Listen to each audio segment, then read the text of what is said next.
Potential. How do I get better results in my personal and professional life consistently? And what is the true definition of potential? Hey, it is John Cheplack, and I was recently in Houston and had an opportunity to speak with a group of arguably an aggregation of some of the highest performers in North America. Fortunately, I get to do that a lot, and certainly it is a privilege. And they all had invested their time, which quite frankly, for 2 or 3 days to come to an event and invest the time away from their business is probably about 10 times more costly than the registration fee for the event. But even after the event, there was a group, about 12, that wanted to go deeper. They wanted to go further. And when we were sitting at a VIP dinner, which they had invested in to go deeper, we talked about all kinds of different strategies and tactics and where people are having some success. A great collaboration, me sharing some of the things that I see. I hope so, because they paid for the VIP dinner to spend some time with me. But I think they want to spend some time with people that invest in their business and have a desire for more.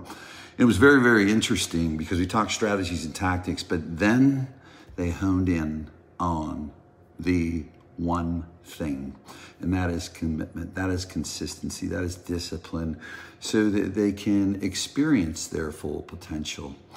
And what I want to do probably over the next couple of videos is, it seems to be an area of fascination, desire, and even frustration for people, is share with you quite simply how to be more productive, how to not only be more productive for a time frame, but consistently over time. And we got into it, and the first thing that I want to do is I want to take it down to its simplest of terms, and some framework that I was taught many years ago that I have used consistently for myself personally and those I work with. Now, as you're watching and listening to this video, what I want you to do is put yourself in the place, 3 different places, if you will. This message is relevant for a leader who's leading other people. This message is relevant for a leader who needs to focus on self-leadership for themselves. You've got to be able to live this yourself before you can get other people to enroll and have that same experience. You know, we call it walk the talk. Now, the third space that I want to really have you approach this in and look at it is maybe as an individual agent or an agent on a team. Bottom line, any human being, if you'll use this framework, I know it's going to be a foundation for you to change and improve the results that you're currently experiencing. So the number one thing that we must be is open, okay? And open means that we will listen. And, you know, the best way to approach the listening is, and taking things in, is identify. You know, it's real easy for us to hear something that we don't agree with, or to challenge, or yeah, but it. And I'm going to tell you something. If yeah, but is in your vocabulary, I'm not saying don't challenge things, but I think what's really important is not to have resistance come in when you're having a conversation with someone who is sharing. When you are at an event or a mastermind, keep the resistance, like get rid of the resistance. Come with curiosity, 100%. Come with curiosity, but here's what I want you to identify.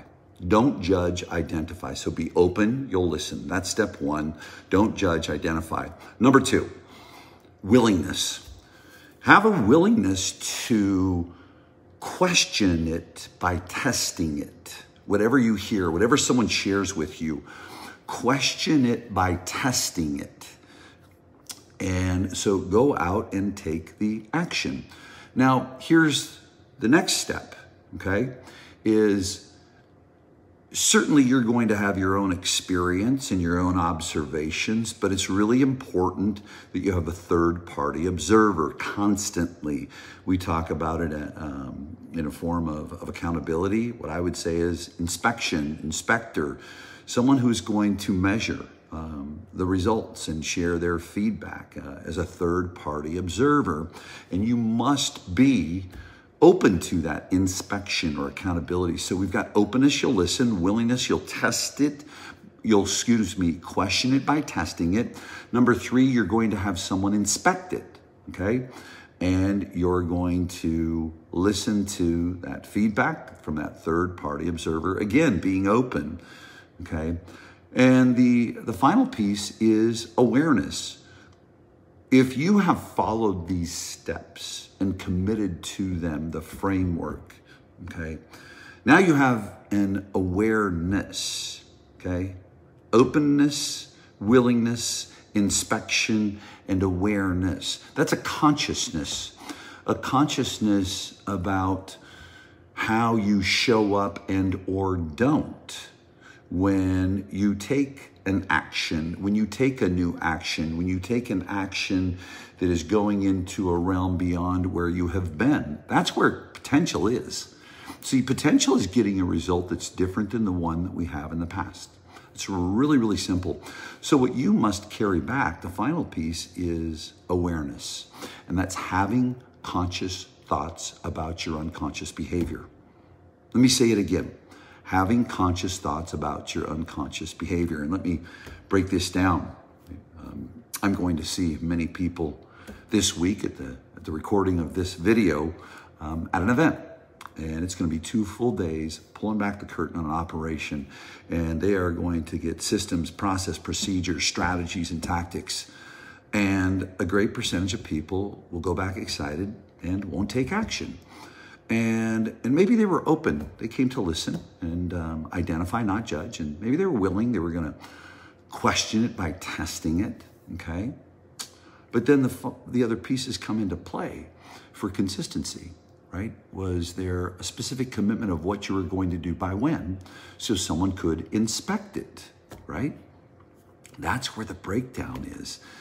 And then, have that continued awareness of what worked, what didn't work, what you need to change, right? So then you can have those conscious thoughts about your unconscious behavior instead of going back to what we've always done. We go to a seminar, we get excited, we say we're going to do things, we come back and confuse everyone at the organization, and then we go back to the same old thing. That's called a pattern.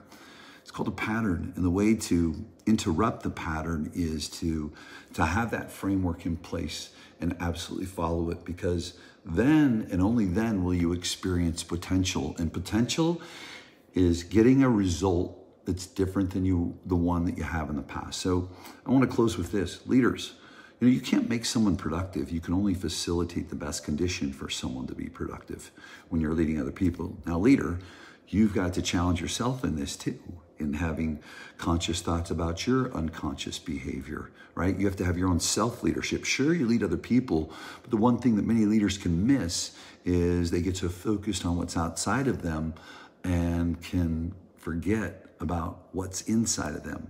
Now, those of you that are an agent, whether an individual agent or an agent on a team, what you've got to do is look at your self-leadership. So, some simple framework, foundational pieces to really get you on a path, really to support change, right?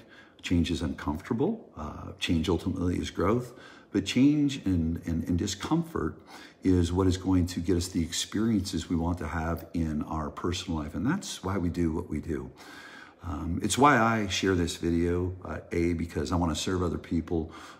B, I want to have other people be able to create wonderful experiences in their life. And I certainly want to do the same too, because if I can do that, it gives me, quite frankly, the resource to go impact other people until the day I fall over.